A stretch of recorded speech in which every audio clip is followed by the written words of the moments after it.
নয়াপল্টনের যুব দলের কেন্দ্রীয় নেতৃবৃন্দ যারা পদবঞ্চিত হয়েছে তারা এই মুহূর্তে বিক্ষোভ কর্মসূচি পালন করছে। তারা বিক্ষোভ করছে নয়াপল্টনের বিএনপি কেন্দ্রীয় কার্যালয়ের সামনে। দর্শক আপনারা দেখতে পাচ্ছেন যে এই মুহূর্তে যুব দলের পদবঞ্চিত নেতারা নয়াপল্টনে তাদের বিক্ষোভ মিছিল করছে। তারা এই যে কমিটি সেই কমিটি বাতিল চেয়ে নতুন কমিটির দাবিতে তারা এই মুহূর্তে একটি বিক্ষোভ মিছিল নিয়ে তারা নয়াপল্টনের যে কেন্দ্রীয় কার্যালয়টি রয়েছে বিএনপির কেন্দ্রীয় কার্যালয় থেকে সামনে দিকে এগিয়ে যাচ্ছে। কমিটি ভেঙে দাও দিতে হবে, ভেঙে দাও দিতে হবে। কমিটি ব্যর্থ মুন্নার কমিটি ভেঙে দাও দিতে হবে, ভেঙে দাও দিতে হবে। কমিটি ভেঙে দাও দিতে হবে, ভেঙে দাও দিতে হবে। ব্যর্থ মুন্নার কমিটি ভেঙে দাও দিতে হবে, ভেঙে দাও দিতে হবে। কমিটি অকার্যকর কমিটি ভেঙে দাও দিতে হবে, ভেঙে দাও দিতে হবে। কমিটি ভেঙে দাও দিতে হবে, ভেঙে দাও দিতে হবে।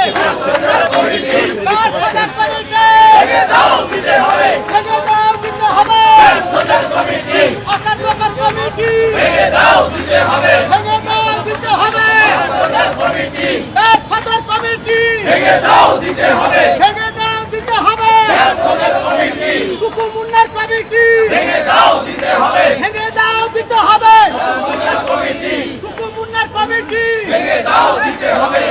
সম্মানিত নেতৃবৃন্দ, অযোগ্য ব্যর্থ অকার্যকর যুবদলের কমিটি ভেঙে দেওয়ার দাবিতে আজকের এই মিছিল শেষের সমাবেশকে সঞ্চালনা করার সভাপতিত্ব করার জন্য আহ্বান জানাচ্ছি যুবদল কেন্দ্রীয় নির্বাহী কমিটির সাবেক সহসভাপতি আতিকুজ্জামান আতিককে। প্রিয় নেতৃবৃন্দ, এবং একই সাথে আজকের এই সমাবেশ পরিচালনা করার জন্য ছাত্রদল কেন্দ্রীয় সংসদের সাবেক সহসভাপতি সাজ্জাদ হোসেন উজ্জ্বল এবং ছাত্রদল কেন্দ্রীয় সংসদের সাবেক সাধারণ সম্পাদক মাহবুব আলম শিকদারকে পরিচালনা করার জন্য অনুরোধ জানাচ্ছি। সম্মানিত নেতৃবৃন্দ, আমরা আজকের এই গরমের মধ্যে এই ব্যর্থ অযোগ্য কমিটির বিরুদ্ধে এই কমিটি ভেঙে দেওয়ার দাবিতে রাজপথে একত্রিত হয়েছি। এই টুকু মুন্নার ব্যর্থ কমিটি, এই টুকু মুন্নার নিষ্ক্রিয় কমিটি, এই কমিটি খুব তাড়াতাড়ি ভেঙে দিয়ে আমার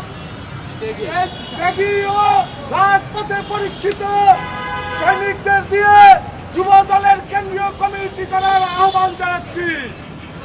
আমি এই মুহূর্তে বক্তব্য রাখার জন্য অনুরোধ জানাচ্ছি আমাদের ঢাকা কলেজের ভারপ্রাপ্ত সাধারণ সম্পাদক সাবেক সাধারণ সম্পাদক খন্দকার রিয়াজ।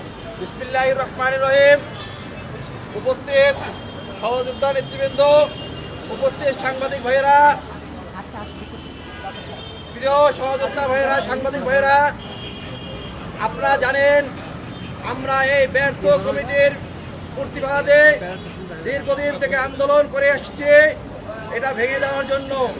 কিন্তু এই প্রতারক সভাপতি এবং সাধারণ সম্পাদক নতুনভাবে আবার কমিটিকে বর্ধিত করার জন্য বিভিন্ন ষড়যন্ত্রে লিপ্ত হয়েছে, বিভিন্ন পায়তারা করতেছে।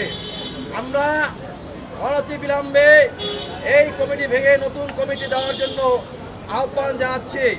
প্রিয় নেতৃবৃন্দ, দীর্ঘদিন আমরা আন্দোলন সংগ্রামে সম্পৃক্ত থেকেছি এবং আমরা বুঝেছিলাম আমাদের সবাইকে সম্পৃক্ত করবে। কিন্তু উনি যখন হজ উমরা করে বাংলাদেশের মাটিতে পা দিয়েছিলেন তখন বুঝেছিলাম পবিত্র একটা জায়গা থেকে এসে মনে হয় ভালো কিছু কাজ করবেন। কিন্তু এমনভাবে প্রতারণা করলো আমাদের সাথে, ওই সম্মানিত জায়গাটারও সম্মান রাখলো না। সুতরাং এই প্রতারকের বিদায় আমরা খুব তাড়াতাড়ি চাচ্ছি এবং যোগ্যদেরকে দিয়ে নতুন কমিটি প্রতিষ্ঠা করার জন্য উদাত্ত আহ্বান